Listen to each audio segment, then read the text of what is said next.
कीर्तिजेने तुका म्हणे भोळा, तुका म्हणे भोळा, जिंकू जाणे कळी काळा, तेने तुटाती बंधने, उभयलो की कीर्तिजेने विठ्ठल विठ्ठल।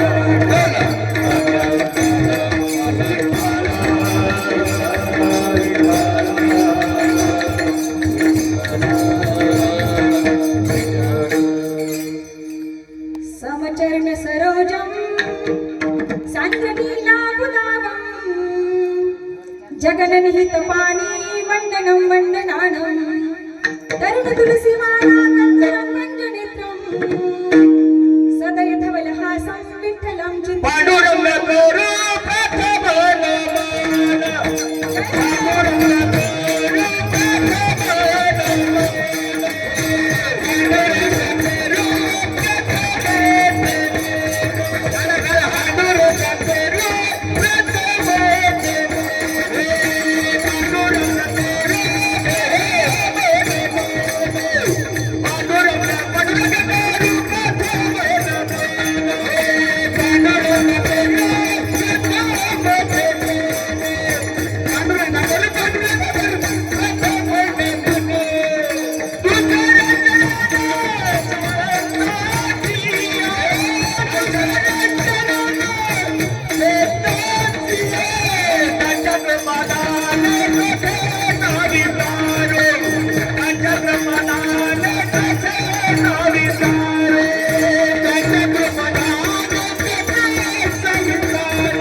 चरण संताचिया, त्यांच्या कृपादाने कथेचा विस्तारू, बाबाजी सद्गुरु दास तुका, अलंकापुरी रम्य सिंहासनस्थं, पदं भुज तेजस्कृती प्रदेशं, विधिन्द्रादिदेवै सदा स्तूयमानं, समाधिस्थमूर्ति भजे ज्ञानदेवं, नमो ज्ञानेश्वरा नमो ज्ञानेश्वरा नमो ज्ञानेश्वरा नमो ज्ञानेश्वरा नमो ज्ञानेश्वरा नमो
नमो सद्गुरु सच्चिदानंद रूपा, नमो सद्गुरु भक्त कल्याण मूर्ती, नमो सद्गुरु भास्करा पूर्ण कीर्ती। तुकाराम तुकाराम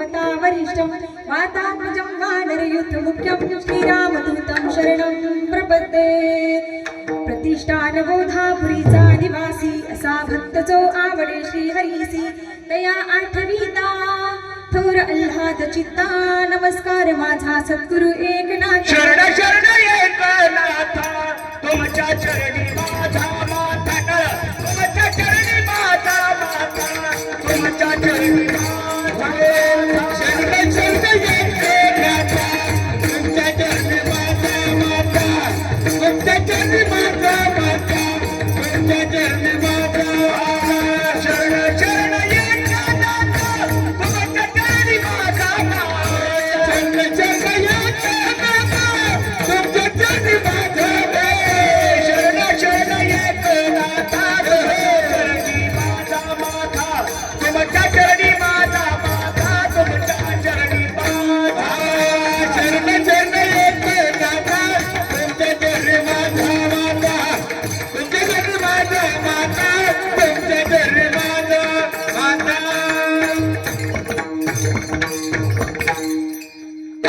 जिथे ज्ञान विज्ञान संजीव होते जिथे योग विद्येस सामर्थ्य येते जिथे मानवाला मिळे मोक्ष गाथा तुझ्या पायरीशी सदा नम्र माथा मस्तक हे पायावरी मस्तक हे पायावरी मस्तक हे पायावरी मस्तक हे पायावरी हरी संताचा वर हरी संताचा या वारकरी संताचा या वारकरी संताचा या वारकरी संताचा या वारकरी संताचा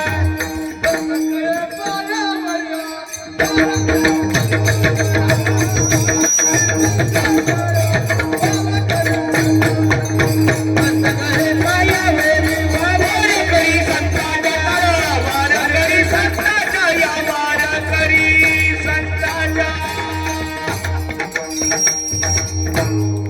महिला मंडळी या समोर हे पुरुष मंडळी बाहेर बसलेले या ना मंडपात या ना. अहो, मंडपात ऐकून जर कीर्तन ऐकलं ना तर शंभर पटी त्याचं पुण्य मात्र या बाहेर बसलेले या मंडपामध्ये या लवकर या ते एकमेकाकडे बघायला या लवकर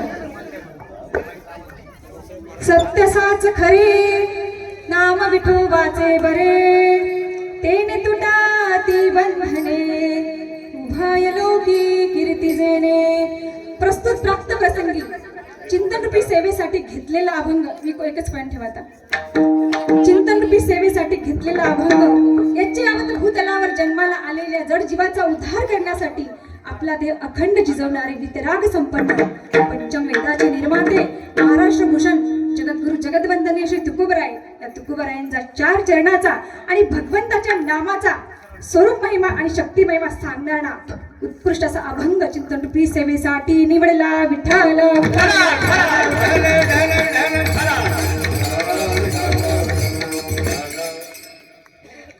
पुण्यभूमी पावन क्षेत्र चोंडी या चोंडी या गावामध्ये राजमाता राष्ट्रमाता अहिल्यादेवी होळकर यांच्या पदस्पर्शाने पावन झालेली ही माती आणि ही भूमी आणि या भूमीमध्ये माझे गुरुवर्य हरिभक्ती पारायण भागवताचार्य रामायणाचार्य शिव महापुराण कथाकार तसेच महाराष्ट्रातील उत्कृष्ट असे नामवंत कीर्तनकार असं आयामी व्यक्तिमत्व हरिभक्ती पारायण केदारनाथजी महाराज शास्त्री यांच्या मार्गदर्शनाखाली या अखंड हरिनाम सप्ताहाचं आयोजन तुमच्या आमच्या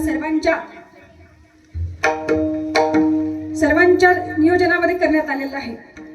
बघा या सप्ताहासाठी आपल्या नगर जिल्हा जालना जिल्हा असेल संभाजीनगर जिल्हा असेल बहुतांश संभाजीनगर जिल्ह्यातून बरेच लोक या कार्यक्रमासाठी आलेले आहेत. या कार्यक्रमाचा लाभ बाहेरच्या जिल्ह्यातले लोक घेत आहेत पण तुम्ही चौंडीकर मात्र खूप कमी संख्येने उपस्थित राहताय बरं का.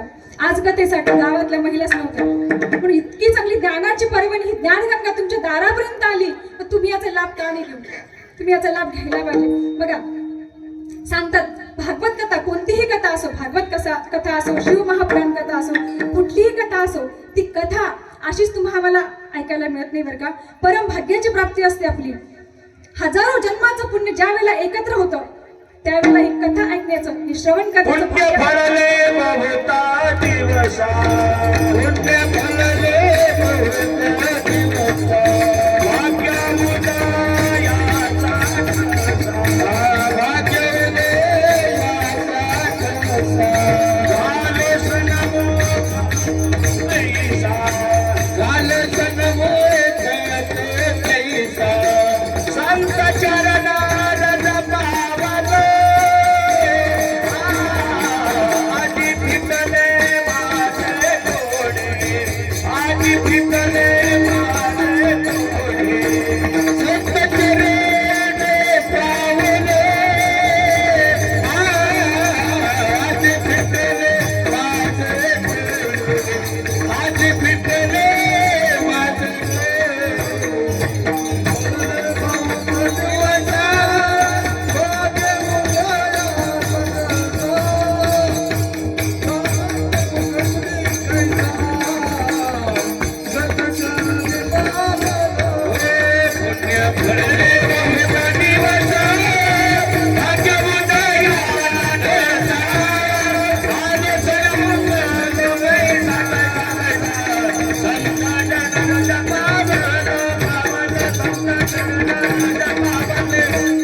काय म्हणतात महाराज? पुण्य फळले बहुत दिसा, भाग्य उदयाचा ठसा. हजारो जन्माचं पुण्य ज्या वेळेला एकत्र येतं ना त्यावेळेला ह्या कथा श्रवणाचा, ह्या कीर्तनाचा लाभ आपल्याला प्राप्त होत असतो. आणि तो लाभ आपण काम आहेत वेळ नाही, काम आहेत वेळ नाही. बहु पुण्य केले जन्मधन्य, बहु पुण्य केले आम्ही, बहु पुण्य केले जन्मधन्य आम्ही, जन्मधन्य आम्ही, बहु पुण्य केले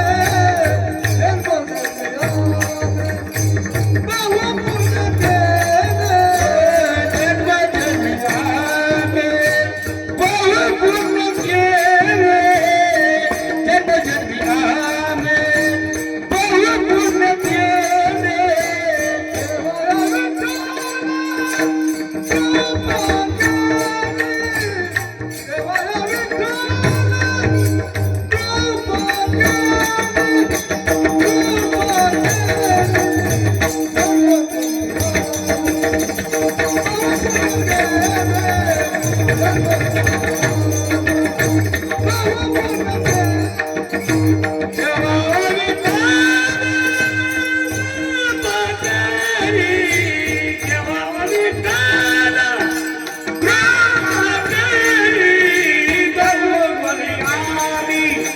बहु पुण्य केले जन्मधन्य आम्ही, बहु पुण्य केले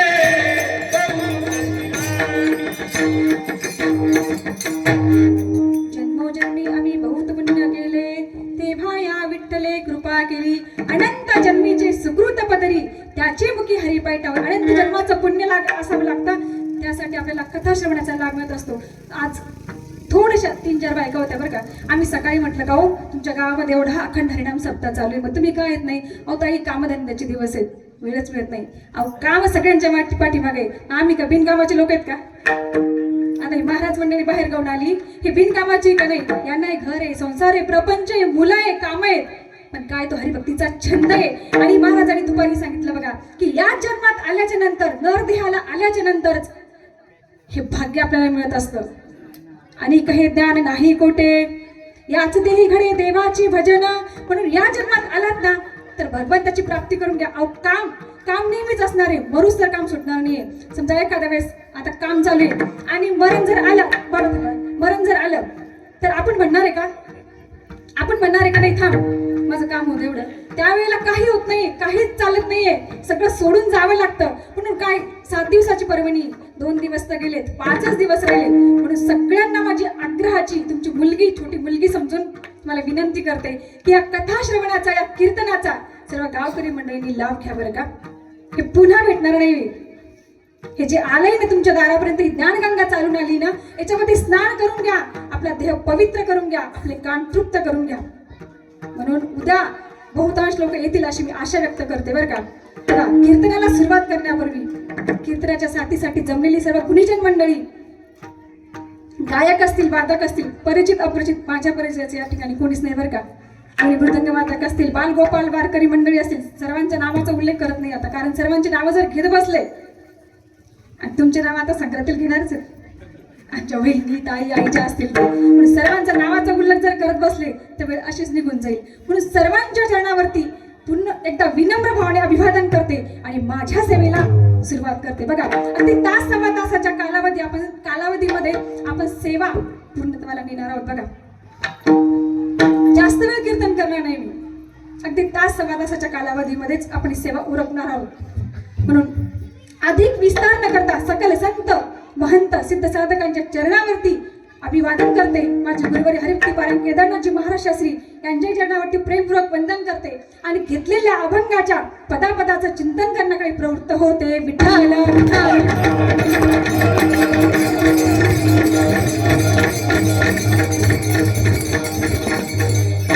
माझा आवाज हा आवाज नसून इतका सुंदर आवाज तुमच्यापर्यंत पोहोचवण्याचं काम ज्यांनी केले ना, हे साऊंड सिस्टमचे मालक गणेश मंडप दादांना खूप आभार देते. आणि बघा, लोकांचं मत आहे की कीर्तनामध्ये विनोद असावेत. आज लोकांचं असं मत झालंय की कीर्तनामध्ये हसी विनोद जर असेल तर ते कीर्तन वाटतं लोकांना. पण मी सांगते ऐका, कीर्तन हे मनोरंजनाचं साधन नाहीये, कीर्तन हे मनोभंजनाचं साधन आहे. आणि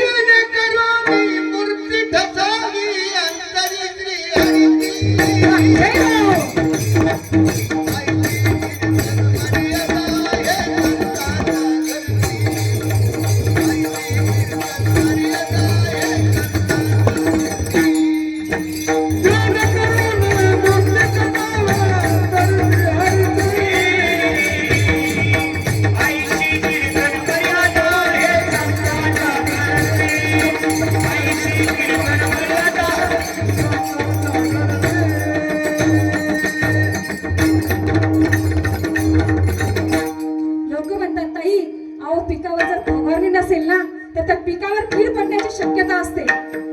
जर कीर्तनामध्ये विनोद नसले तर ते कीर्तन बोर वाटतं. म्हणजे पिकावर जर फवारणी नसेल तर त्या पिकावरती कीड पडण्याची शक्यता असते. पण तीच फवारणी जास्त, तुम्ही शेतकरी वर्ग आहे बहुतांश बरं का, तुम्हाला सगळ्यांना माहिती शेतीचा अनुभव आहे, तीच फवारणी जास्त जर झाली, औषधाची मात्रा जास्त जर झाली तर पीक जळण्याची शक्यता असते. बरोबर ना? बरोबर आहे की नाही? हो नाही की म्हणत चला बरं का, मी साथ घालते, तुम्ही प्रतिसाद देत चला. कीर्तन हे महाराजांनी एकट्याने बोलायचं नसतं, महाराजांनी बोलल्याच्या नंतर तुम्ही प्रतिसाद द्यायचा असतो बरं का. तुम्ही आम्ही खिळीमिळी गदारुळी बघा, ते औषध जर जास्त झालं तर ते पीक जळण्याची सुद्धा शक्यता असते. ते पीक जळू नये याची जबाबदारी कीर्तनकारावर असते. आणि प्रामाणिकपणे माझं मुळात मत असं आहे की कथा और कीर्तन हसने के लिए नहीं होते, तो शुद्ध भाव से रोने के लिए होते. ज्या वेळेला कंठी प्रेम ताटे आणि नैनी नीर लोटे अशी अवस्था प्राप्त होते ना, त्यावेळेला खऱ्या अर्थाने ते कीर्तन आणि ते प्रवचन सार्थकी लागत असतं. म्हणून संसार प्रपंचाच्या गोष्टी कीर्तनामध्ये करायच्या नसतात. तुम्ही आजपर्यंत अनेक महाराज लोकांची कीर्तन ऐकलेली असतील बघा, अगदी समाजकारणापासून ते राजकारणापर्यंत, अगदी संसार कसा करावा हे सुद्धा तुम्ही अनेकांच्या मुखातून ऐकलेलं असेल. पण संसार प्रपंचाच्या गोष्टी मी तुम्हाला अजिबात सांगणार नाही, कारण त्यामध्ये मला इंटरेस्ट सुद्धा नाही बरं का. मग ताई तुम्ही काय सांगणार आहे बघा, आज मी तुम्हाला संतांच्या अंतरंगातील भाव तुमच्या हृदयापर्यंत पोहोचवण्याचं काम मी करणार आहे. मग ताई, काय आहे संतांचे शब्द, काय आहे संतांचे भाव? जयांचे बिसाट शब्द सुखे म्हणू येती वेद, सदेह सचिदानंद काळजे होती. आणि हे संसार प्रपंचाच्या गोष्टी सांगणं आमच्या संतांची घरची परंपरा नाही. बाबाने सुंदर असं प्रमाण दिलं. मग ताई, तुमच्या संतांच्या घरची परंपरा आहे तरी काय? तर ऐका मंडळी, माय बापा हो, ऐका बरं का. भक्ती ज्ञान विरहित इतरा गोष्टी न कराव्या, प्रेम भरे वैराग्याच्या युक्ती विवराव्या, जेणेकरुनी अंतरी मूर्ती ठसावी श्रीहरीची, ऐसी कीर्तन मर्यादा आहे संतांच्या घरची. तर असं बघा, महाराष्ट्रामध्ये 2 वाघिणीचं नाव घेतलं जातं. एक विदर्भाची विदर्भ कन्या राजमाता राष्ट्रमाता जिजाऊ, जिने स्वराज्य घडवणारा संस्थापक असा छत्रपती शिवबा तुम्हाला आम्हाला दिला. आणि मराठवाड्याची दुसरी वाघीण आणि त्या वाघिणीचं जन्मस्थान हे चोंडी गाव बरं का. आणि त्या गावामध्ये आम्ही नाही पण तुम्ही जन्माला आला हे तुमचं खूप मोठं परम भाग्य आहे. तुम्ही मंडळी खूप भाग्यवान आहात. पवित्र ते पोळा, पवित्र ते पोळा, पावन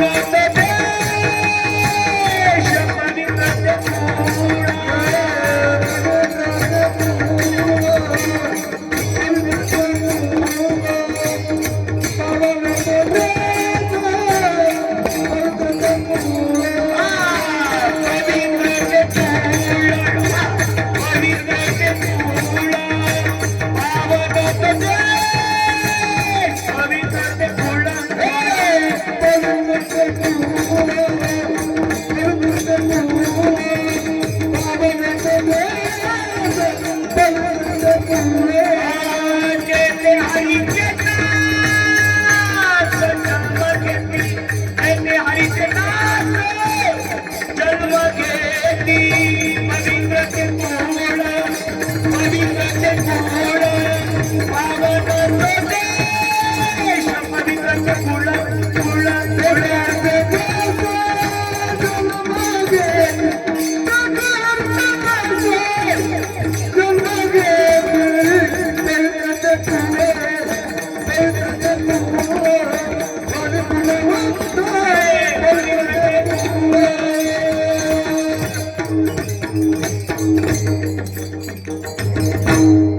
पवित्र ते कुळ पावन तो देश. बघा संतांचा जन्म असा कुठेही होत नाही बरं का. संतांचा जन्म होण्यासाठी ते कुल पवित्र असावं लागतं, तो देश ती भूमी पावन असावी लागते. म्हणून अर्थातच तुमची भूमी आणि तुमचं गाव आणि तुम्ही लोक खूप पवित्र आणि भाग्यवान आहात बरं का. बघा राजमाता अहिल्यादेवीची स्तुती माझ्या मुखातून काय वर्णावी. मी पामर, माझ्या मुखातून अहिल्यादेवीची स्तुती काय होऊ शकते हो? नाही होऊ शकत. तुमचं हे जे चोंडी गाव आहे अहिल्यादेवीचं जन्मस्थान आहे, म्हणून मी तुम्हाला त्यांच्या जन्माबद्दल सांगावं एवढी पात्रता माझी अजिबातच नाहीये. काल बाबांनी आम्हाला बराच इतिहास सांगितला बरं का. बाबा समोर बसलेत ना, यांनी अहिल्यादेवी होळकर मातेच्या विषयी खूप सारा इतिहास सांगितला. बघा, जो त्रास मला झाला तो त्रास दुसऱ्या आईला होऊ नये हे जे सांगते ती भागवतातली द्रौपदी माता. बघा, ज्या वेळेला द्रौपदीचे 5 पुत्र मारला गेले, अश्वत्थाम्याने मारले, आणि अश्वत्थाम्याला ज्या वेळेला मारायचं असं भीमाने ठरवलं, पण त्यावेळेला द्रौपदीने सांगितलं की जो त्रास मला झाला आणि याला मारल्याच्या नंतर जो त्रास याच्या मातेला होईल तो त्रास या मातेला होऊ नये हे सांगणारी द्रौपदी माता. आणि जो न्याय मी जनतेला देते, मग तो न्याय देण्यासाठी माझा पुत्र का असेना, मग तो न्याय देण्यासाठी माझा मुलगा जरी मारला तरी चालतो हे सांगणारी अहिल्यामाता होळकर. बघा, इंदोर शहरामध्ये आडा बाजार नावाचं एक बाजारपेठ होती, आणि त्या बाजारपेठेमध्ये अहिल्यादेवीची राजवट होती. राजवटीमध्ये सिंहासनावरती असताना राजमाता अहिल्यादेवी होळकर या न्यायाची देवता म्हणून ओळखल्या जायच्या बरं का. सगळ्या जनतेला न्याय मिळावा, कुणावरही अन्याय अत्याचार होऊ नये हे राजमाता अहिल्यादेवीचं प्रीत होतं. आणि असंच एक दिवस एका गायीचं बछडं एका रथाखाली चिरडल्या गेलं. गायीचं बछडं चिरडल्या गेल्याच्या नंतर ती गाय डोळ्यातून अश्रू ढाळायला लागली, दुःख व्यक्त करायला लागली, भावना व्यक्त करायला लागली. मुकते जनावर तिला बोलता येत नव्हतं, पण तिच्या डोळ्यातून वाहणारे अश्रू तिच्या भावना प्रकट करत होते. आणि तिच्या भावना प्रकट करत असताना आडा बाजारामध्ये एक मोठी घंटा टांगली होती, आणि ज्या कुणाला न्याय हवाय, ज्या कुणावरती अन्याय होईल त्याने ती घंटा वाजवायची. आणि त्यावेळेला राजमाता अहिल्यादेवी सिंहासनावरती यायच्या. सिंहासनावरती आल्याच्या नंतर त्या जनतेला, ज्यांच्या कुणावरती अन्याय होईल त्याला राजमाता न्याय द्यायच्या. आणि असंच एक दिवस ती गाय त्या आडा बाजारामध्ये आली आणि तिने घन घन घन असा घंटा वाजवायला सुरुवात केली. घंटा वाजवला हे कळल्याच्या नंतर राजमाता सिंहासनावरती आल्या आणि माहिती काढली. माहितीनुसार असं कळलं की या गायीचं बछडं एका रथाखाली चिरडून मेलं, आणि तो न्याय मागण्यासाठी ही गाय घंटा वाजवत आहे. मग राजमातेने शिपाया करून सगळी माहिती करून घेतली, आणि असं कळलं की या गायीला न्याय हवाय. तेव्हा राजमाता अहिल्यादेवीने न्याय दिला. सांगितलं की ज्या नराधमाने या गायीचं वासरू रथाखाली चिरडलं, मारलं, त्या नराधमाला तसंच रथाखाली मारण्यात येईल. आणि हा न्याय ठोठवण्यात आला. इंदोरची जनता भावना उद्रेक झाली की आता ही राजमाता अहिल्यादेवी काय करणार आहे. ज्या वासराला ज्या नराधमाने मारलं, ज्या मनुष्याने मारलं, तो मनुष्य दुसरा तिसरा कोणी नसून अहिल्यादेवीचा मुलगा होता बरं का. आणि ज्यावेळी सेनापतीकडून एक कळालं की राणीसाहेब हा न्याय थांबवा, राणीसाहेब हा न्याय थांबवा, माहिती विचारल्याच्या नंतर समजलं की तो नराधम दुसरा तिसरा कोणी नाही, तुमचा मुलगा आहे. तेव्हा अहिल्यादेवीने सांगितलं की न्याय द्यायचा असेल तर तो माझा मुलगा जरी असला तरी त्याला शिक्षा देण्यात येईल. आणि ठरल्याप्रमाणे अहिल्यादेवीने त्या मुलाला रस्त्यामध्ये झोपायला लावलं आणि रथ झुपला तर त्याला अश्व झुपले आणि बलाढ्य असे सारथी त्या रथावरती प्रस्थान करायला लागले आणि सांगितलं जसं ते वासरू चिरडला गेलं तसंच या मुलालाही चिरडा. मग तो मुलगा माझा जरी असला तरी हरकत नाही. बघा अशी कोणती माय आहे की त्या गायीला, मुक्या प्राण्याला न्याय देण्यासाठी आपल्या मुलाला मारेल हो. बघा शास्त्रामध्ये सांगितलंय की माता कशी आहे, ऐसी कळवळ्याची याती लाभा विन करी प्रीती. पण काय हृदय असेल त्या मातेचं, काय हृदय असेल, काय जनतेविषयी भावना असेल. त्या मुलाला झोपवण्यात आलं, रथ सुरू झाला, रथ भरधाव वेगाने चालू लागला आणि रथ जवळ येऊन थांबला आणि त्या सारथ्याने रथातून खाली उडी मारली की देवी, राणीसाहेब आम्हाला माफ करा, मला क्षमा करा, हे डोळ्याने एवढं मोठं कृत्य मी बघू शकत नाही, जिवंत माणसाला मी मारू शकत नाही. अंगावर शहर येणारा तो प्रसंग होता. आणि राणीसाहेबांनी सांगितलं हरकत नाही. ते सारथी खाली उतरले आणि राणीसाहेब रथावरती चढल्या आणि रथ सुरू केला. घोड्यावरती चाबूक मारला, रथ सुरू केला. भरधाव वेगाने रथ सुरू झाला आणि थोड्याच वेळात त्या रथाखाली तो मुलगा चिरडून मरणार. एवढ्यात ती गाय समोर आली, आणि गायीनं तो रथ अडवला आणि सांगितलं की राणीसाहेब तुमच्या न्यायाला त्रिवार वंदन. तुम्ही माणसालाच नाही तर मुख्य जनावरालाही न्याय द्यायला मागे पुढे बघत नाही. मग न्याय देण्यासाठी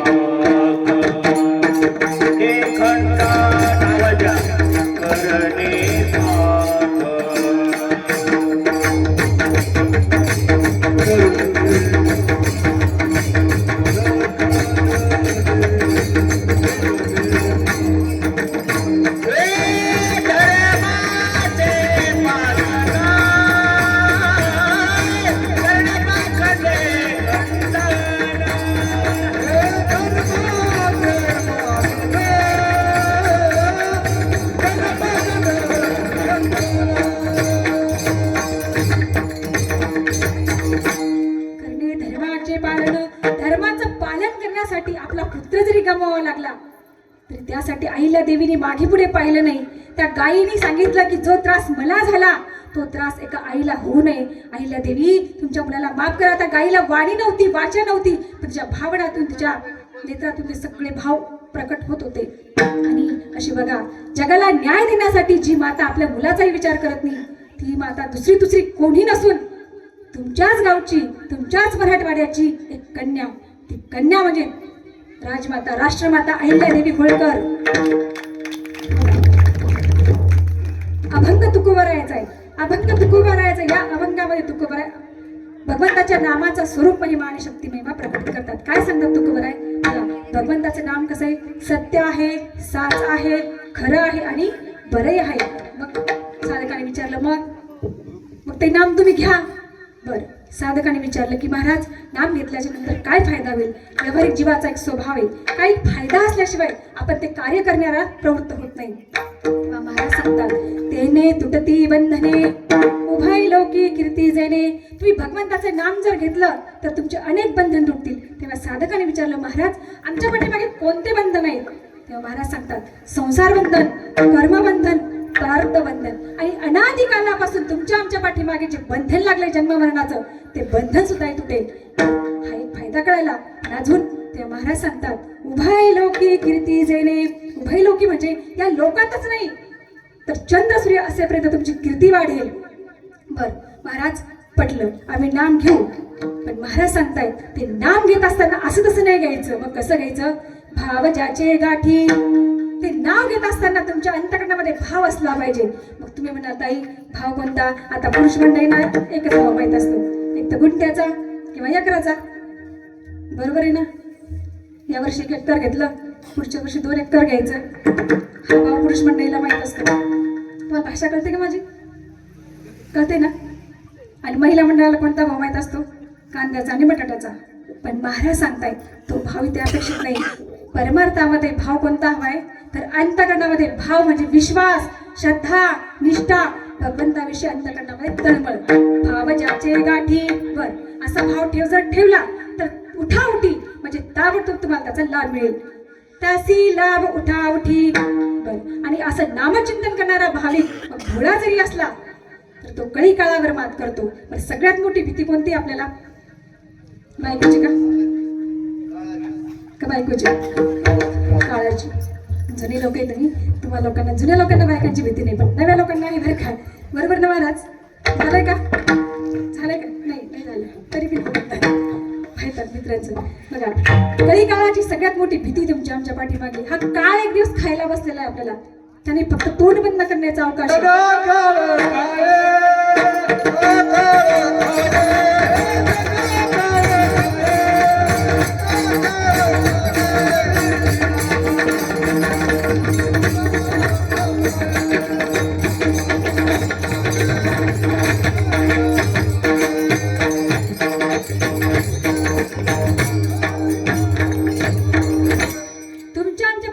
काळाची भीती आहे. मग असं नामचिंतन करणारा भाविक भोळा जरी असला तर तो काळावरती मात करू शकतो बरं का.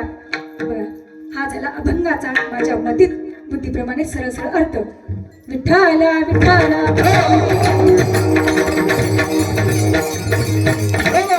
मी नेहमी सांगत असते की माणसाचं जीवन हे कुठेतरी अनन्य असलं पाहिजे बरं का. माणसाचं जीवन हे कुठेतरी अनन्य असलं पाहिजे. मग अनन्यता आणि अलौकिकता, अनन्यता आणि अलौकिकता या दोन्हीचा समन्वय साधला ना की माणसाचं जीवन हे सुखी म्हणत असतं बरं का. आणि अनन्यता आणि अलौकिकता याचा विनिमुख झाला की माणसाचं जीवन हे दुःखी बनत असतं. बघा, सुख जर प्राप्त करायचं असेल तर या जगामध्ये शुद्ध तात्विक विचार जर केला तुम्ही, आपल्याला सुख मिळवायचंय. खाली बसा, ते बाळा हो, ते बाळाला खाली बसा बरं का. इकडे बघा, इकडे बघा, इकडे बघा. तिकडे काय बघताय? बघण्यासारखे नाही का?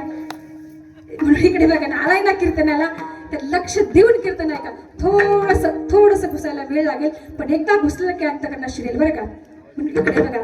बघा, या जगामध्ये सुख प्राप्त करायचं असेल, तात्विक दृष्ट्या विचार जर केला तर बघा, निखळ आणि शुद्ध हे परमात्मा तत्वच आहे बरं का. आणि उपाधी भेदाने विचार जर केला तर या जगामध्ये 3 तत्व आहेत. कोणते? एक देव, दुसरं म्हणजे देवमान्य संत, आणि तिसरं म्हणजे देवाचं नाव. हे 3 तत्व अलौकिक आहेत. मग ताई, तुम्ही अलौकिक अलौकिक अलौकिक सांगताय, मग अलौकिक म्हणजे काय? काय का? अलौकिक म्हणजे जे लौकिक जगाला कळत नाही त्याला अलौकिक म्हणतात. जे लौकिक जगाला म्हणजे तुम्हा आम्हाला कळत नाही त्याला अलौकिक म्हणतात. ज्याच्यावर काळाची सत्ता चालत नाही त्याला अलौकिक म्हणतात. आणि जे पंचमहाभूतामध्ये अडकत नाही ना त्याला सुद्धा अलौकिक म्हणतात बरं का. मग बघा, जे लौकिक जगाला कळत नाही ते अलौकिक, ज्यावर काळाची सत्ता चालत नाही ते अलौकिक, आणि जे पंचमहाभूतामध्ये अडकत नाही ते अलौकिक. म्हणजे 3 तत्व अलौकिक आहेत. कोणतं? एक तर देव अलौकिक, देवमान्य संत अलौकिक, आणि देवाचं नाम अलौकिक बरं का. ह्या 3 तत्व हे अलौकिक आहेत. आता एका विचार आपण करणार आहोत बरं का. पहिला विचार करणार आहोत आपण देवाचा. बघा, मग ताई, देव कसा अलौकिक आहे? मग देवाची जर अनन्य व्हायचं असेल तर काय करावं लागेल? बघा, जो देव लौकिक जगाला कळत नाही म्हणून देव अलौकिक, काळाची सत्ता देवावर चालत नाही म्हणून आमचा देव अलौकिक, पंचमहाभूतामध्ये देव अडकत नाही म्हणून आमचा देव अलौकिक. आता मी देवही सांगितला, संतही सांगितलं आणि नामही सांगितलं. आता एकाचा विचार आपल्याला करायचा बरं का. मग सांगा ताई, देव अलौकिक कसा? अहो, लौकिक जगाला देव कळतच नाहीये. जर लौकिक जगाला देव कळला असता, संत महात्मे घरी येऊन म्हणलेत ना, देव घ्या कुणी, देव घ्या कुणी. लोक काय म्हणाले? देव न लगे, देव न लगे. याचा अर्थ असा होतो की लौकिक जगाला देव कळत नाही बघा, म्हणून देव अलौकिक. मग देवावरती काळाची सत्ताही चालत नाही. मग ताई, काळाची सत्ता कशी चालत नाही देवावर? अहो, हा काळ ही ना आमच्या देवाच्या घरी काम करणारा गडी बरं का. म्या बोलविल्या विदू बोले, म्या चालविल्या सुरू चाले, म्या हलविल्या प्राणू हाले, जो जगाते चालिता, म्या श्रीमिला साता, जो काळू ग्रासत असे भूता. माझ्या गुरुजींनी ज्ञानेश्वरी उपासक असंच नाव नाही दिले बरं का मला. ज्ञानेश्वरीचा अभ्यास करूनच आहे कीर्तनी बरं का. थोडंसं घुसायला वेळ लागेल. पण काळाची सत्ता काय झालंय तुमचं, काळाची सत्ता सुद्धा देवावर चालत नाही. म्हणून आमचा देव अलौकिक. बर, पंचमहाभूतामध्ये देव सुद्धा अडकत नाही. अहो पंचमहाभूतामध्ये देव अडकतच नाहीये. कसं अडकत नाहीये? हे पंचमहाभूतच आमच्या देवाच्या ताब्यात आहेत. मग कशा ताब्यात आहेत? एकले चीन कंठे म्हणून या येणे, केली निर्माण चवदाही भुवने, गगन चंद्र सूर्य मेघ तारांगणे, पाच महाभूते भौतिके भिन्ने भिन्ने हो. निर्गुण निराभास हे तुम्ही मुल भवश परमभास, आदि नारायण मनती दास, सर्वात्मा आदि गुण निराभास हे तुम्ही मुल भवश परमभास, आदि नारायण मनती दास,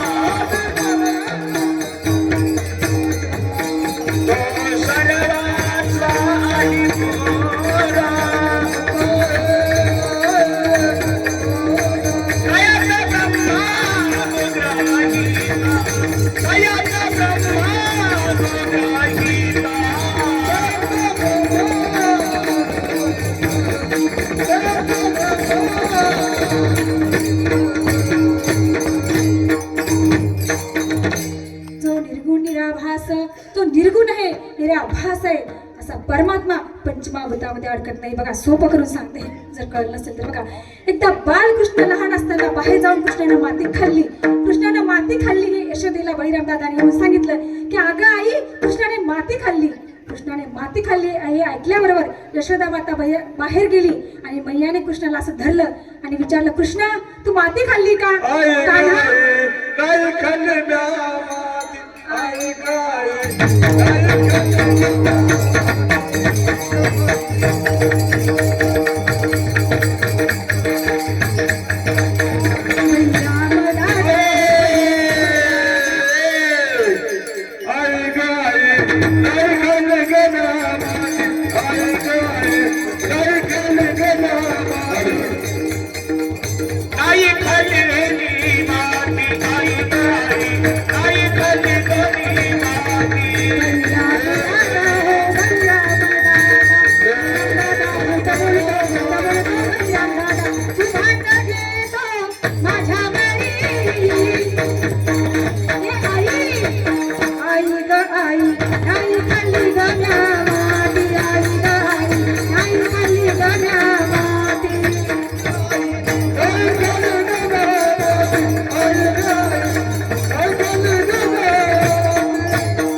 कृष्णा तू माती खाल्ली का? तेव्हा ते सांगू लागलं बाळ की आई मी माती खाल्लीच नाही. तेव्हा यशोदा सांगू लागली अरे बळीराम दादा सांगतो. तेव्हा ते बालक सांगायला लागले आई बळीराम दादा हो बळीराम दादा, बळीराम दादा खोट बोलतो बळीराम दादा, उभाट घेतो माझ्या आई. अगं तो बळीराम दादा माझा सावत्र भाऊ आहे ग, तो माझा पक्षपाती आहे, तो तुला खोटं सांगतो. आई म्हणाल ठीक आहे बळीराम दादा खोटं बोलतो पण गोपाळही खोटं बोलतात. मग आता ती माय होती, तिने अशी काठी घेतली हातात, मारावया तिने उगारली काठी आणि काठी उगारल्याबरोबर कृष्णाने तोंड उघडलं आणि तोंड उघडल्याबरोबर काय दिसलं तिला? भुवन त्या पोटी चौदा देखे. 14 भुवनाचं दर्शन तिला त्याच्या मुखामध्ये झालं. बघा 14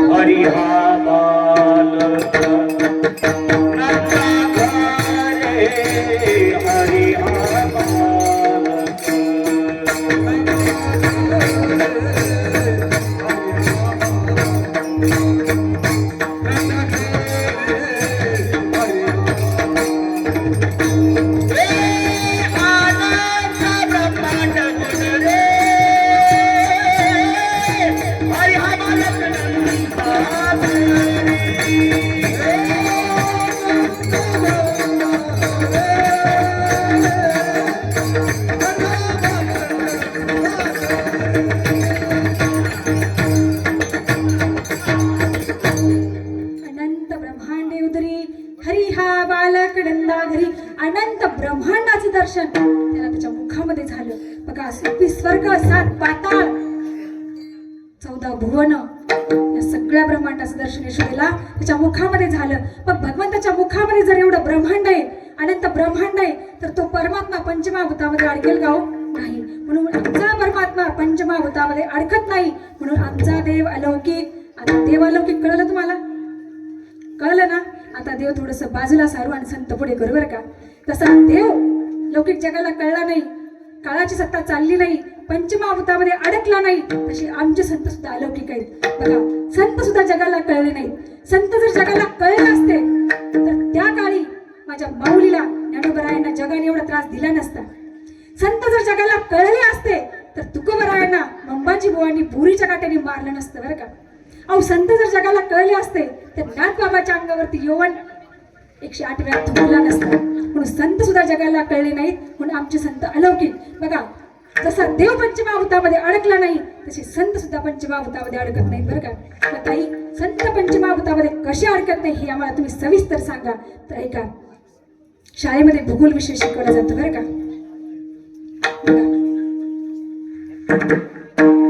आमचे संत पंचमहाभूतामध्ये कसे अडकत नाही सांगता ऐका बरं का.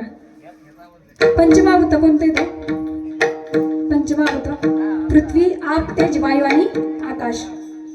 पृथ्वी, आप, तेज, वायू आणि आकाश. पृथ्वी या तत्वाला माझ्या ज्ञानोबरायांनी जिंकलं. कसं? समाधी घेतली ना पृथ्वी तत्वामध्ये. ज्ञान देवे घेतले दान, हृदय धरुनिया ध्यान, समाधी बैसला निर्वाण, करीतो कथा कीर्तन बाबा बाळ छंदू. पृथ्वी या तत्वाला माझ्या ज्ञानोबरायांनी जिंकलं. आप या तत्वाला माझ्या नाथबाबांनी जिंकलं. गोदावरीच्या आप म्हणजे काय? पाणी. बरोबर आहे, साधं पाणी बरं का, कलोळाचं पाणी नाही. पृथ्वी या तत्वाला माझ्या नाथबाबांनी जिंकलं. गोदावरीच्या प्रवाहामध्ये उतरले, अजून खाली उतरले आणि जल या गोदावरीच्या प्रवाहामध्ये म्हणजे जल तत्वामध्ये माझ्या नाथबाबांनी आपला देह समर्पित केला. म्हणजे जल या तत्वाला माझ्या नाथबाबांनी जिंकलं. बघा, पृथ्वी, आप, तेज. तेज म्हणजे प्रकाश. तेज या तत्वाला माझ्या मुक्ताबाईने जिंकलं. गुंगी उडाली आकाशी, तिने गिळले सूर्यासी. पृथ्वी या तत्वाला ज्ञानोबरायाने जिंकलं. आप या तत्वाला नाथबाबाने जिंकलं आणि तेज या तत्वाला मुक्ताबाईने जिंकलं. आणि वायू या तत्वाला श्री संत जनार्दन स्वामींनी जिंकलं. जनार्दन स्वामींनी आपला देहच वायू तत्वामध्ये विसर्जित केला. पृथ्वी या तत्वाला ज्ञानोबरायांनी, आप या तत्वाला नाथबाबांनी, तेज या तत्वाला मुक्ताबाईंनी आणि वायू या तत्वाला जनार्दन स्वामींनी आणि शेवटचं तत्व राहिलं ते आकाश. बघा, आकाश या तत्वाला माझ्या जगद्गुरु तुकोबरायाने जिंकलं. कसं? सदैव वैकुंठाला गेले ना. अनुरेनो या थोकडा,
अनुरेनो या थोकडा,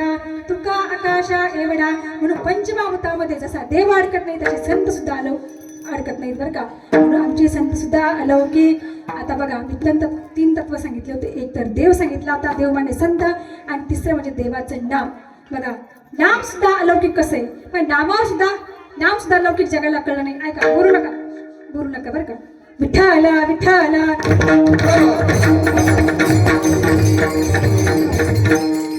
नाम सुद्धा लौकिक जगाला कळलं नाही. अहो, नाम जर लौकिक जगाला कळलं असतं नाही, सत्य करायचं काम पडलं असतं का? नामचिंतन करा. संतांनी किती ओरडून सांगितलंय, विनंती करून सांगितलंय. शिव्या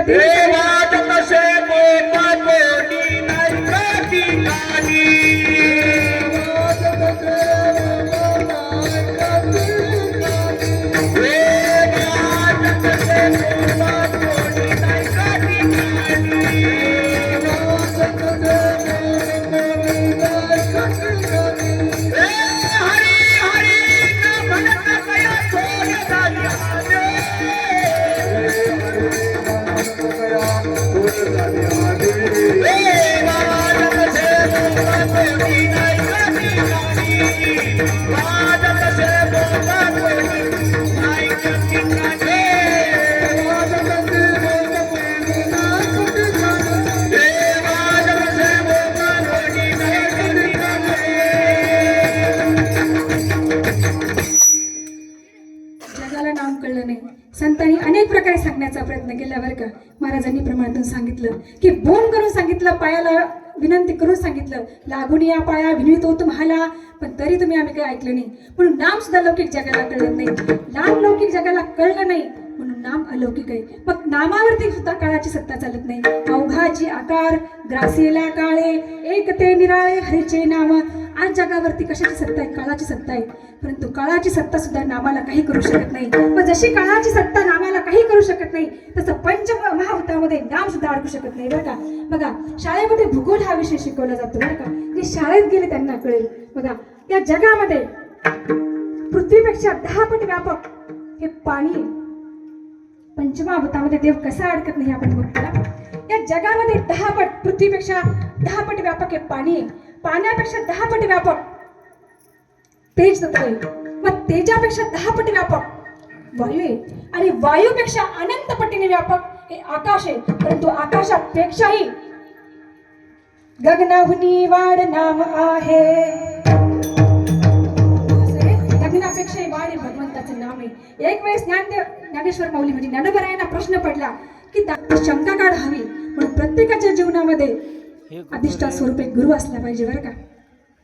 ज्ञानोबरायांना पडलेला प्रश्न ज्ञानोबरायांनी निवृत्तीनाथांना विचारलं की दादा, या जगतामध्ये देव मोठा की देवाचं नाव मोठं? कृष्ण जन एक वेळा थोडा खाली कृष्ण जन एक वेळा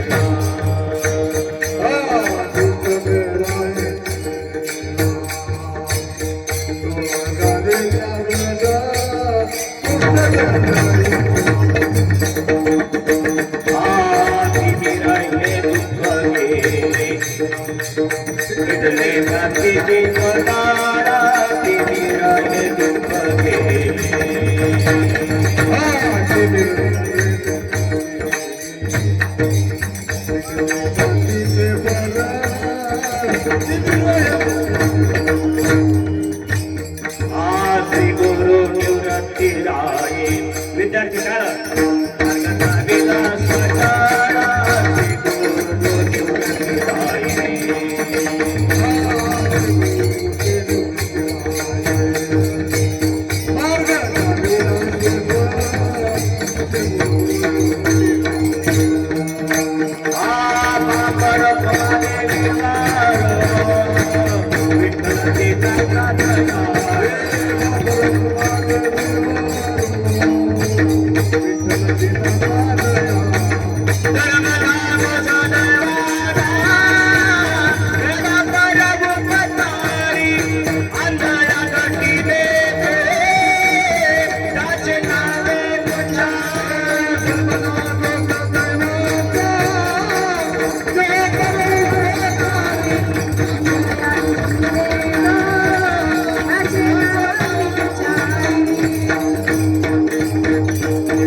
प्रत्येकाच्या जीवनामध्ये अधिष्ठान स्वरूपी गुरु असला पाहिजे. गुरु आपल्या डोळ्यामध्ये अंजन म्हणजे काजळ घालत असतात, आपल्या दृष्टीतले दृष्टिक्षेप काढत असतात बरं का.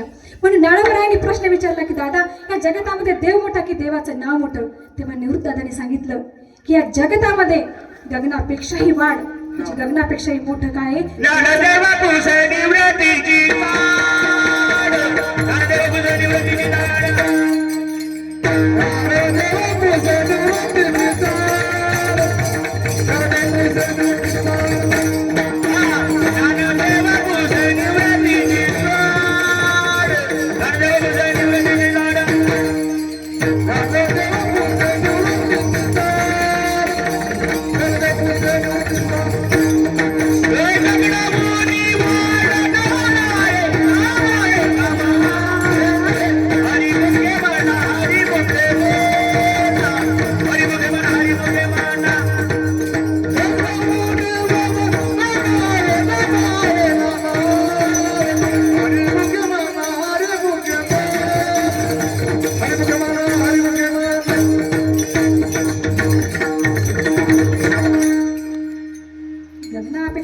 गगनाहुनी वाढ नाव आहे.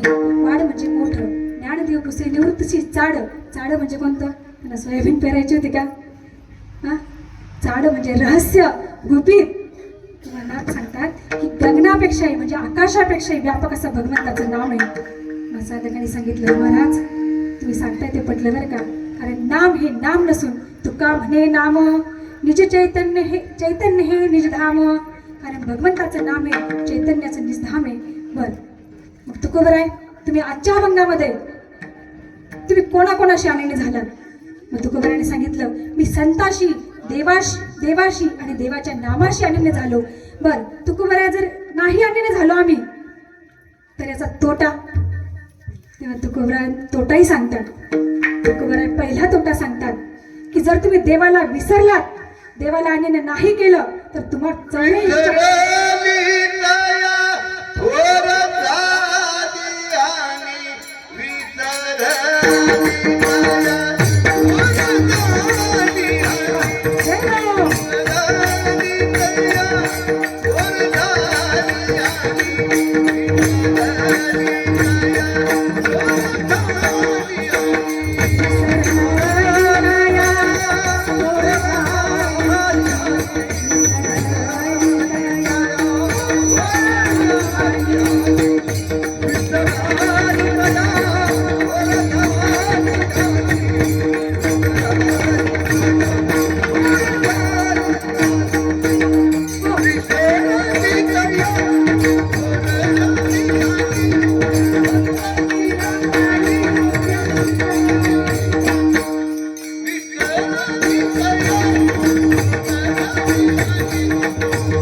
तुम्ही जर देवाला विसरला तर 84च्या खाणीतून पुन्हा चक्कर मारावं लागेल. हा पहिला तोटा सांगितला. बरं तुकोबराया आणि संतांशी जर अनन्य नाही झालो तर तेही सांगतात महाराज, उद्धाराशी ठाव नाही भाग्यहीना विन्मुक्तो चरणा संताचिया. तुम्ही संतांना जर विसरला तुमचा उद्धारच होणार नाही. दुसरा तोटा हा सांगितला. बरं तुकोबराय नामाला जर विसरलो तर तुकोबरायच्या ते माऊलीच बोलले, नामाशी विन्मुख तो नर पापिया हरीशी न धावया न पवे कोणी. तुम्ही जर नाम नाही घेतलं तर तुमच्यासारखा पापी या जगात नाही बरं का. मनुष्य जन्माला येऊन तुमचं सार्थक नाही, म्हणून नामाशी विन्मुख तो नर पापिया हरीशी न धावया न पवे कोणी. बर तुकोबराय पटलं. मग तुम्ही कोणाशी अनन्य झालात? तेव्हा तुकोबराय सांगतात, मी तिघांशी अनन्य झालो. कसं तर देवाशी कसे अनन्य झालो. एक गाव आम्ही विठोबाचे नाम आणि कापे काम नाही आता. पांडुरंग ध्यानी पांडुरंग मनी जागृती स्वप्नी पांडुरंग विठ्ठल अमुचे जीवन आगम निगमाचे स्थान. एक धैला चित्ती आम्ही रखमाईचा वती. शतखंड होईल माझी रचना तरी या वचना पालटेल. त्या पुढे जाऊन तुकोबराय सांगतात, पतिव्रते जैसा भरतार प्रमाण आम्हा नारायण तैशा परी. देवाशी आम्ही इतकं एकरूप झालो, एवढं अनन्य देवाला करून घेतलं की पतिव्रता बाईला जसा आपला भरतार प्रमाण असतो ना तसं आम्ही देवाशी अनन्य झालो. मग पतिव्रता कोणाला म्हणायचं मायो? जी पतीची सेवा करते तिला पतिव्रता म्हणतात. पतिव्रतेचा भाव तिचा पती तिचा देव. पतिव्रतेचे जिने भरताराच्या वर्तमाने. जी पतीची सेवा करते तिला पतिव्रता म्हणायचं. आणि आम्हा नारायण तैशा परी. मग देवाशी आम्ही अशा प्रकारे अनन्य झालो. मग संताची पायी माझा विश्वास सर्व भावे दास झालो त्यांचा. मग संतांच्या चरणाचा आम्ही दास झालो. असं संताशी आम्ही अनन्य झालो. मग नामाचं एक गाव आम्ही विठोबाचे नाम आणि कापे काम नाही आता. आम्ही नामाचे धारक नेनोबा प्रकार अनेक. आम्ही फक्त नामाचे धारक नाही, तिघांशी आम्ही अशा प्रकारे अनन्य झालो. बरं तुकोबराय तुम्ही अनन्य झालात पण आजच्या अभंगामध्ये तुम्ही कोणाशी अन्य झालात तर तुकोबाराय सांगतात, मी आजच्या अभंगामध्ये नामाशी एवढा एकरूप एवढा अनन्य झालो, कारण ते भगवंताचं नाम कसं आहे, भगवंताचं नाम हे गोड आहे. नाम गोड पूर्वी कोड सकळही. मग देवाशी एकरूप कसे झालात हे सांगत असताना तुकोबाराय अभंगाच्या प्रथम चरणामध्ये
सत्य साच खरे नाम विठोबाचे बरे. कसं आहे, सत्य भगवंताचं नाम.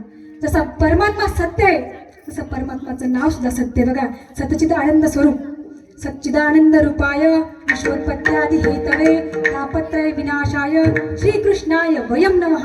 भागवतामध्ये हा श्लोक आलाय. जसा परमात्मा सत्य स्वरूप आहे, सत्य म्हणजे सत्य आहे, खरं आहे. चित म्हणजे आनंद प्रकाश स्वरूप आहे, स्वयंप्रकाश आहे, आणि घन म्हणजे आनंद स्वरूप आहे.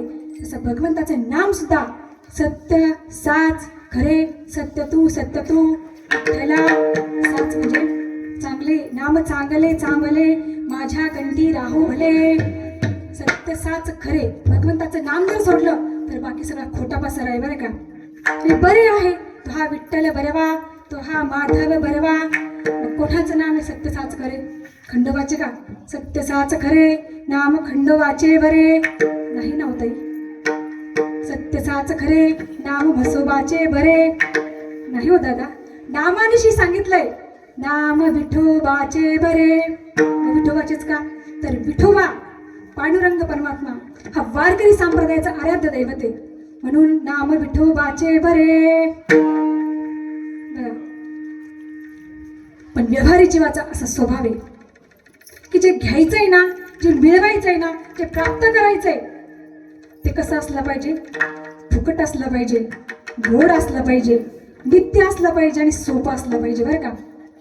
व्यवहारी जीवाचा एक स्वभाव आहे, जे आपल्याला मिळवायचंय, जे प्राप्त करायचंय ते सोपं असलं पाहिजे, फुकट असलं पाहिजे, नित्य असलं पाहिजे आणि गोड असलं पाहिजे.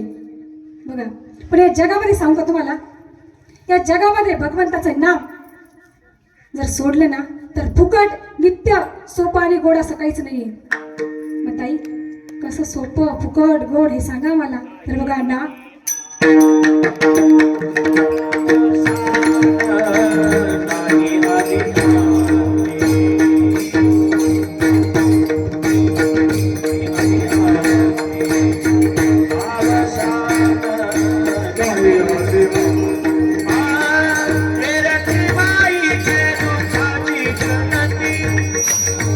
Yeah.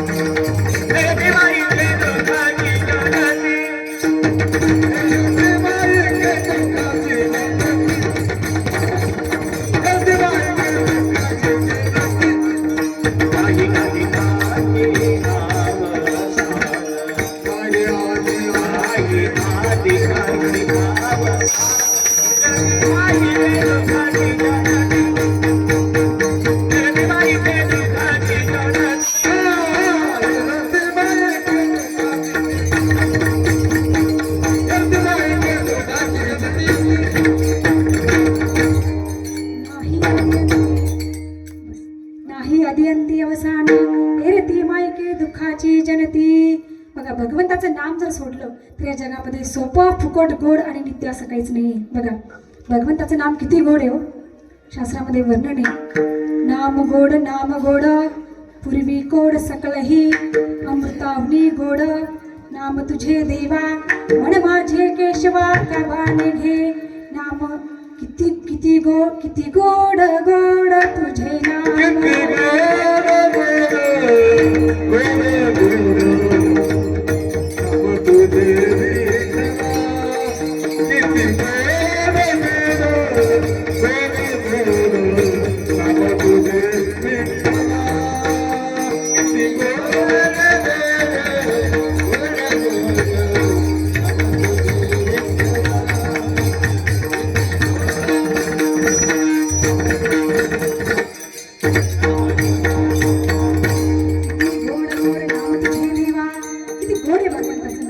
अमृतापेक्षाही गोडाचं नाम गोड आहे.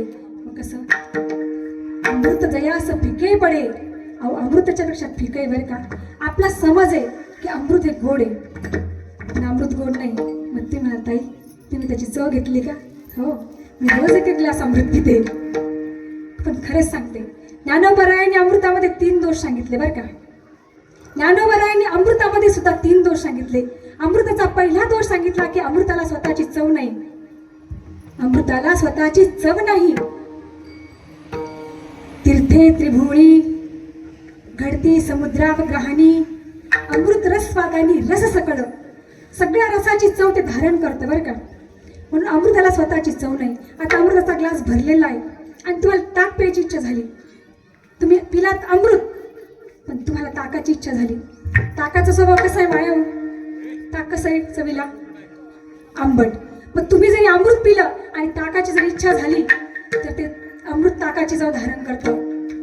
आम्ही जे जे इच्छा करू ते पुरवत असे असं तुकोबराय सांगतात.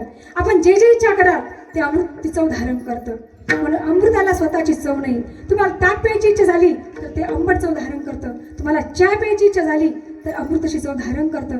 तुम्हाला दूध प्यावं वाटलं, तुम्हाला ज्यूस प्यावा वाटला, तुम्हाला लस्सी प्यावं वाटली, तुम्हाला 90 जरी प्यावं वाटली तरीही अमृत चव धारण करतं बरं का. म्हणून माऊली सांगतात की अमृताला स्वतःची चव नाही.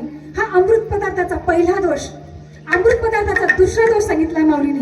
पण त्या अमृत कोणाचा भाऊ सांगता येईल का तुम्हाला? अमृत कोणाचा भाऊ आहे? अमृत हे विषाचा भाऊ आहे. जे का काळकुटाचे सहोदर. काळकुट म्हणजे विष आणि सहोदर म्हणजे मुद्रातून आले नाही का. समुद्र मंत्रातून अमृतही निघालं आणि विषही निघालं. म्हणून अमृत हे विषाचा भाऊ. हा अमृताचा दुसरा दोष आहे. आता एका उदरातून आले म्हणल्यावर सख्खे भाऊ आहेत. ते नुसते भाऊ नाही तर सख्खे भाऊ आहेत. जे का काळकुटाचे सहोदर म्हणजे एका उदरातून आले म्हणून ते सख्खे भाऊ झाले. अमृत पदार्थाचा हा दुसरा दोष आहे. मग तिसरा दोष, अमृत माणसाला अमर करत नाहीये. आपल्या सगळ्यांचा समज आहे. पण ज्ञानोबराय सांगतात की अमृत अमरत्व देत नाही तर भगवंताचं नाम हे अमरत्व देतं. मग कसं? मग पुण्याची पावटी सरे सवेची इंद्रपणाची उटी उतरे येऊ लागते माघारे मृत्यूलोकी. अहो, स्वर्गातल्या ज्या वेळेला पुण्य संपत ना त्यावेळेला अमृत सुद्धा काही काम करत नाही बरं का. भागवतामध्ये छान वर्णन केलंय. शुकदेव महाराज ज्या वेळेस परीक्षित राजाला भागवत कथा सांगतात त्यावेळेला स्वर्गातले देव अमृताचा कुंभ घेऊन येतात आणि सांगतात, शुकदेवजी हे अमृत तुम्ही प्या पण ही अमृत कथा आम्हाला द्या. तेव्हा शुकदेवाने सांगितलं की हे अमृत मला नकोय, कारण अमृत हे दीर्घजीवी करतं, पण दिव्यजीवी करत नाही. म्हणून अमृत हे माणसाला अमर करत नाही. जर अमृताने अमरत्व आलं असतं तर ब्रह्मदेवाच्या एका दिवसामध्ये 14 इंद्र मेलेच नसते. जे का देहाचे पुरंदर जाती, ब्रह्मदेवाचे एका दिवसामध्ये 14 इंद्र बदलतात.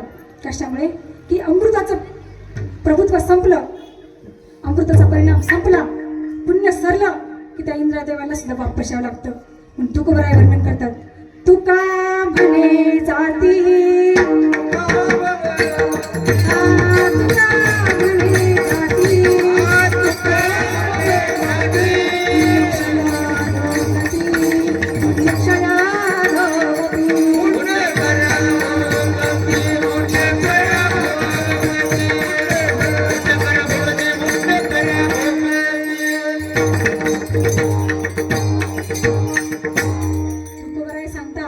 म्हणे जाती पुण्यक्षय अधोगती. पुण्याचा क्षय झाला नाही झाला, पुण्य संपलं की तुमची अधोगती तिथं ठरलेली आहे. पोस्टपेड प्रीपेडचे कार्ड असतं, रिचार्ज संपलं, बॅलन्स संपलं की कार्ड तिथंच बंद पडतं. तसं अमृताचं काम आहे. म्हणून अमृत हे अमर सुद्धा करत नाही. म्हणून अमृत हे अमर करत नाही तर भगवंताचं नाम हे अमर करतं. अंतकाळी त्याच्या नाम आले मुखा, तुका म्हणे सुखा पार नाही. म्हणून अमृतामध्ये सुद्धा माऊलीने 3 दोष सांगितले. मग नाम किती गोड आहे, नाम अमृतापेक्षाही गोड आहे. पण नाम फुकट आहे का? हो, आमच्या भगवंताचं, आमच्या देवाचं नाम फुकट सुद्धा आहे. अहो, ते नाम घ्यायला पैसा लागत नाही, अडका लागत नाही. न लगे दवडी कमडी म्हणवा खेती करो हरिनाम, म्हणवा खेती करो हरिनाम. भगवंताचं नाम घ्यायला पैसा लागत नाही, रुपया लागत नाही, ना लगे दवडी कमडी काही लागत नाही. नरहरी महाराज सांगतात, नाम फुकाचे फुकाचे फुकाचे, नाम फुकाचे फुकाचे फुकाचे, देवा पंढरी देवा पंढरी रायाचे, नाम फुकाचे फुकाचे फुकाचे, नाम फुकाचे फुकाचे फुकाचे. इतकं फुकट आहे देवाचं नाव, मग तरी आपण घेतो का? नाही.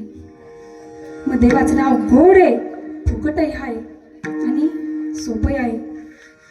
नाम संकीर्तन साधन पै सोपे, जळतील पापे जन्मांतरीच्या. फुकट जरी घेतलं, फुकाचं जरी घेतलं तर जन्माचे पाप जळून जातात. इतकं नामाचं सामर्थ्य बरं का. तुका म्हणे सोपे आहे सर्वाहुनी, आणि शहाणा जो असेल तो घेतो बरं का. शहाणा जो धनी घेत असे. बर ताई, नाम गोड आहे, सोपं आहे, फुकाचं आहे, पण नित्याचं आहे का? आत्ता सांगितलं. आणि ज्ञानोबरायचा एक अभंग आहे.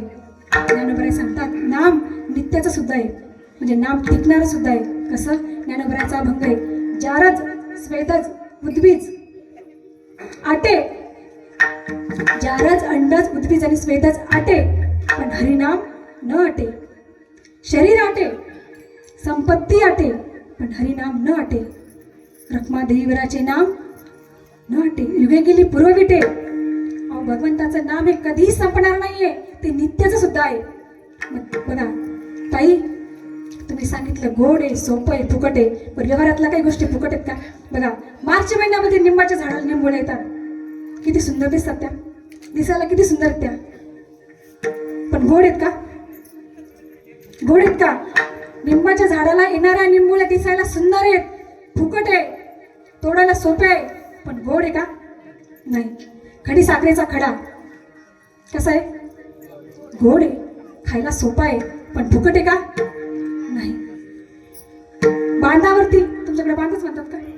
बांधावरती काकड्याचा वेल उगतो, त्या काकडीच्या वेलाला काकड्या येतात, त्या दिसायला भारी आहे, सोपे आहेत तोडायला, आणि फुकट सुद्धा आहेत. बांधावर येतात म्हणून फुकटही आहेत, पण खायला गोड आहेत का? कडू लागतात त्या. म्हणून बघा, भगवंताचं नाम कसं आहे, गोड आहे, सोपं आहे, फुकट आहे आणि नित्याचं आहे.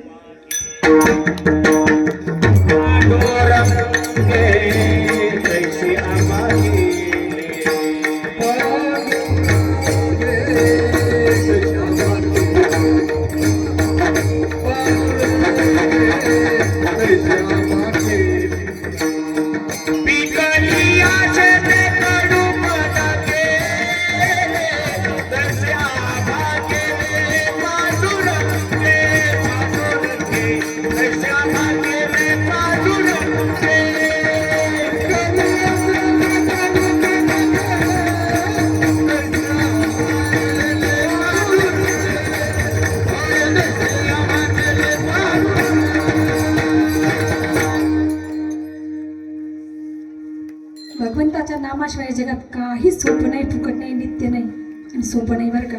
कोठे काही एक आहे एक नाही, कुठं काही मिळेल कुठं काही मिळेल, पण एका ऐसे एक नाही, भिन्न आहे प्रकृती.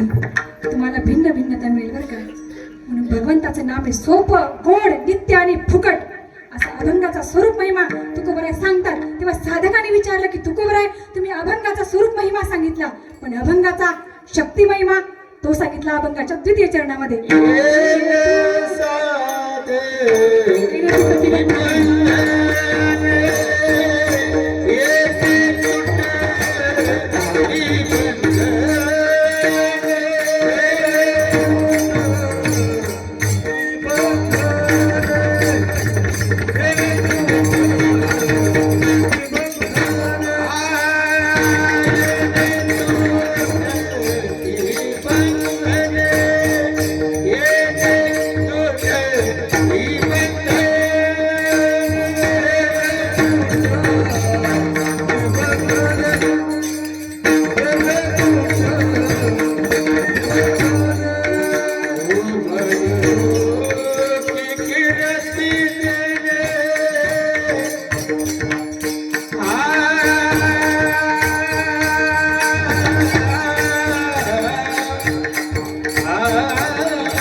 अभंगाच्या द्वितीय चरणात नामाचा शक्ती महिमा सांगतात. तेने तुटती बंधने उभाय लोके कीर्ती जने. भगवंताचं नाम जर घेतलं तर त्याच्यापासून अनेक प्रकारची बंधनं तुटतील. मग ताई आमच्या मग कोणती बंधने मी आधीच सांगितलं, संसार बंधने, कर्मबंधने, प्रारब्ध बंधने आणि अनादिकालापासून तुमच्या आमच्या पाठीमागे लागलेलं जन्ममरणाचं बंधन, हे सगळे बंधनं तुटतील. बघा अहो ज्याचं नाम घेतलं त्याचे सगळे बंधनं तुटलेत. त्याचे बंधन तुटले नाहीत, पण ज्याने घेतलं त्याचे सगळे बंधनं तुटलेत. आणि ह्याच लोकात नाही तर चंद्र सूर्य असेपर्यंत त्याची कीर्ती अजरामर आहे. मग ते कोण? बघा माझे हनुमंतराय. ज्या भगवंताचं नाम घेतलं त्या भगवंताचं मंदिर एखाद्या वेळेस एखाद्या गावात असेल किंवा नसेल, पण जगाच्या पाठीवर असं एकही गाव नाही की त्या गावामध्ये माझ्या हनुमंतरायाचं मंदिर नाहीये. मग हा कशाचा प्रभाव आहे? हा परिणाम कशाचा आहे? नामचिंतनाचा प्रभाव आहे. तेने तुटती बंधने उभाय लोकी कीर्ती जेने. माझ्या हनुमंतरायाची कीर्ती याच लोकात नाही तर जोपर्यंत चंद्र सूर्य आहेत तोपर्यंत अजरामर राहणार आहे. मग हे नाम घेतलं पाहिजे. मग साधकाने सांगितलं की महाराज आम्ही नाम घेऊ, पण महाराजांनी पुन्हा सांगितलं की नाम घेत असताना तुमच्या अंतकरणामध्ये भाव असला पाहिजे. भाव ठेवून जर तुम्ही अंतकरणातून जर शुद्ध भावाने नामचिंतन केलं तर त्याचा लाभ तुम्हाला ताबडतोब मिळेल. भाव कसा ठेवायचा? कसा शबरीने भाव ठेवला. भाव होता म्हणून तर शबरीची बोरं खाल्ली, भाव होता म्हणून विदुर काकाच्या कन्या खाल्ल्या, दुर्योधनाचे चप्पल भोग नाकारले आणि विदुर काकाच्या कन्या खाल्ल्या. असा भाव जर ठेवला आणि अंतकरणातून तळमळीने ओढीने भगवंताचं नामचिंतन जर केलं तर तत्काळ उठाउठी म्हणजे ताबडतोब तुम्हाला लाभ. कमी वेळ बाबा माफ करा. भाव ज्याचे गाठी त्यासी लाभ उठाउठी. ताबडतोब त्याच्याकडे तुम्हाला लाभ मिळू शकतो. बरं असा नामचिंतन करणारा भाविक भोळा जरी असला तर तो कळी काळावर मात करू शकतो. शेवटचं चरण तुका भोळा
तुका म्हणे भोळा चिंकू जाणे कळीकाळा असं नामचिंतन करणारा भाविक भोळा जरी असला ना तो कळी काळावर मात करतो बघा बघा ज्याचे गजता पवाडे कळी काळ पाया पडे मग तो भोळा म्हणजे कसा सरळ स्वभावाचा जैशी वारयाची धाव तैसा सरळ स्वभाव मग तो सरळ स्वभावाचा भाविक हरिपद प्राप्ती भोळ्या भाविकाशी मग तो भाविक भोळा जरी असला तर तो काळाला जिंकू शकतो. आणि बघा सत्य साच खरे नाम विठुवाचे बरे तेने तुटती बंधने उभय लोकी कीर्ती जेणे कागजाचे गाठी कासी लाभ उठा उठी तेने तुटती बंधने उभय लोकी कीर्ती जेणे तुका म्हणे भोळा जिंकू जाणे कळी काळा. फक्त 5 मिनिटं काढून घेणार तुमच्यावर कक्षर मागून.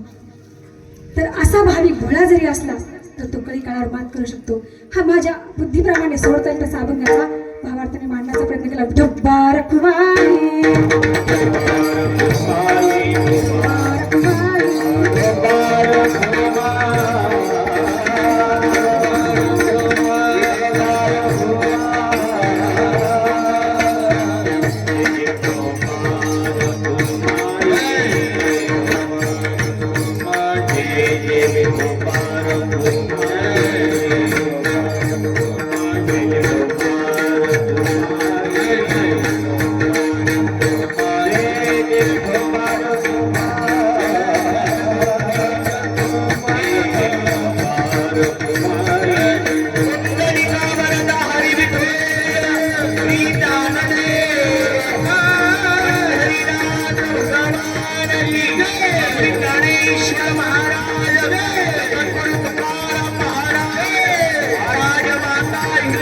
फक्त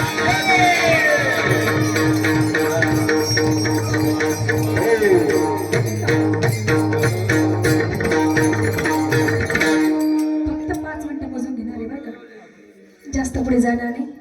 फक्त 5 मिनिटामध्ये बघा. बघा हात खाली घेतले का सगळ्यांनी का 2 मिनिटं हात घ्या वरती. 2 मिनिटं सगळ्यांनी भजन करायचं बरं का. हरी तू ले हरी का नाम विठ्ठल पांडुरंग. ले हरी का नाम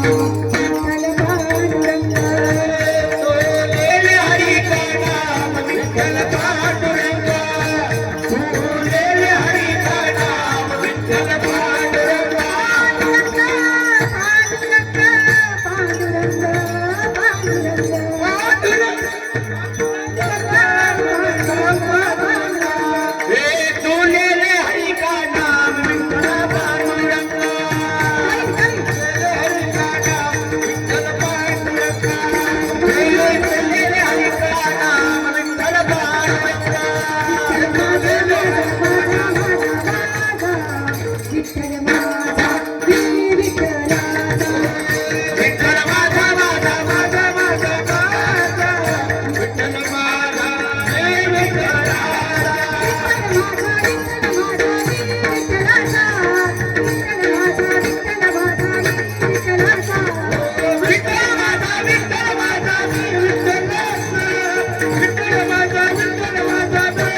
फ्रेश झालं ना, बॅटरी चार्ज झाली ना, झाली का बॅटरी चार्ज? अहो नामस्मरणाने जीवनाची बॅटरी चार्ज होत असते. पण तुम्ही काम करा, संसार करा, प्रपंच करा, पण संसार प्रपंच करत असताना भगवंताचे नाम चिंतन सुद्धा करा बरं. अनंत जन्माच्या पुण्याईनं, भगवंताचा आशीर्वादाने, आई वडिलाच्या पुण्याईने आणि माझ्या गुरुच्या आशीर्वादाने ही सेवा करण्याचा योग माझ्या वाट्याला आला. हे माझं परम भाग्य आहे बरं का. खरं तर ही सेवा दुसऱ्या कोणाच तरी वाट्याला जाणार होती बरं का. पण बघा, आपल्या बापाची प्रॉपर्टी आहे ना, आपल्या आईचं दूध आहे ना, मग आपल्या बापाची प्रॉपर्टी दुसऱ्या कशाला खाऊ द्यायची? सांगा ना तुम्ही. ही सेवा दुसरीकडे जाणार होती, पण प्रॉपर्टी बापाची आहे, मग सावत्र मुलाच्या पदरात कशाला पडवायची? जन्मदाता मूल आहे ना, मग दुसऱ्याच्या पदरात पडू देईल का कोणी? तोच प्रत्येक मी केला बरं का. आणि तुमच्या सर्व मायबापाच्या दर्शनाचा योग इथं घडून आला. ही शास्त्रकृपा असावी लागते, भगवंताचा आशीर्वाद असावा लागतो आणि गुरुची कृपा असू लागते. बघा, गुरु शिष्याचं नातं कसं असतं? हे मायलेकीसारखं असतं. असंच भांडायचं आणि असंच बोलायचं चालू असतंय.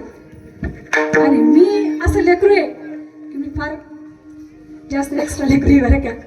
सर्वांची माफी मागते आणि झालेली सेवा बघा भगवंताच्या चरणावरती समर्पित करते. धन्याचा हा फोडिले भांडार, धन्याचा हा माल, मी तव माल भारवाई. जे काही बोलण्याचा प्रयत्न केला ते माझ्या गुरुजींचं, माझ्या आई वडिलांचा, माझ्या भगवंताचा आशीर्वाद समजून घेण्याचा प्रयत्न करा. जे काही वाईट असेल त्या मंडपामध्येच टाकून द्या. साळुंकी मंजुळ बोलत असे वाणी, शिकविता धनी वेगळाची असे. या न्यायाप्रमाणे झालेली सेवा सकल संत महंत भगवंताच्या चरणावरती समर्पित करते आणि माझ्या वाणीला विराम देते. ज्ञानेश्वर माऊली. ज्ञानराज माऊली जय जय जय जय ज्ञानेश्वर माऊली. ज्ञानराज माऊली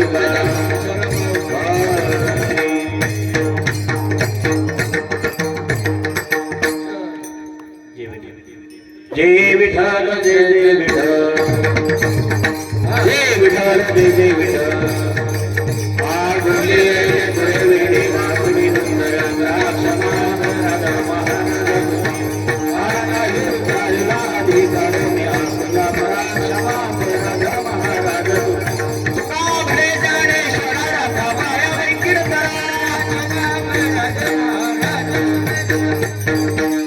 भगवंताच्या कथडी थोर साधू संतांच्या आयुष्यवाणी चालत असलेलं नाम यज्ञ भाग्य सोहळा यातील असणारी दुसऱ्या दिवशी कीर्तन सेवा